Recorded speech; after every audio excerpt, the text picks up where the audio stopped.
Part 2 sa buhay ni Miss Butterfly. Dear Mami Sad, yun na nga unti-unting nawala ang aming komunikasyon habang ako ay busy sa pagpa-audition, enjoy na enjoy sa aking sarili. Habang lumilipas ang panahon, isang araw ay nabalitaan ko na lang na bigla siyang nagpakasal sa ibang babae. Nag-asawa siya sa taong hindi niya totoong mahal para makalimutan daw niya ako. Habang ako ay sobrang lunod, ang mundo ko, at dahil dito nawala siya sa buhay ko kapalit sa aking pangarap na mag-Japan. Doon lalo sinasabi ko sa sarili ko na ayaw ko muna magmahal. Mag-focus muna ako sa pagja-Japan. Lumipas ang mga buwan, may nakilala ako ulit na lalaki sa aming opisina sa agency. Ito ay kapatid ng may-ari ng agency na kung saan ako pumasok na mag-Japan. Moreno siya at malinis, medyo payat. Yun po kasi ang gusto ko sa isang lalaki. In short, Mami Sad, crush ko siya.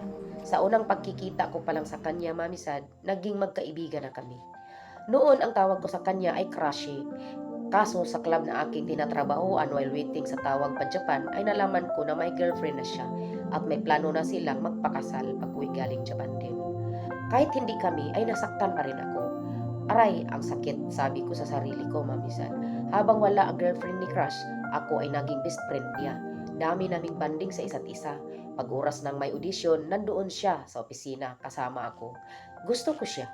Naniwala ako sa mga superstitious belief, yung mga barang, Mami Sad.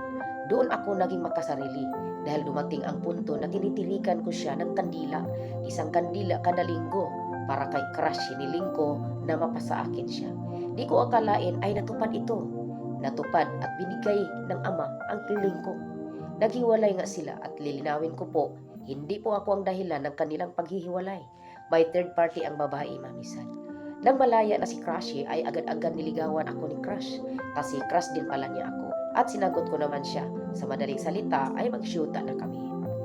Habang lumipas ang araw ay naramdaman ko na crush ko lang pala siya. Hindi ko siya mahal kasi ang mahal ko na totoo ay ang boyfriend ko na nag-asawa na iniwan ko sa aming probinsya. Lumipas ang buwan na kami ay magsyuta hanggang inalok na niya ako na kasal at ako'y pumayag naman.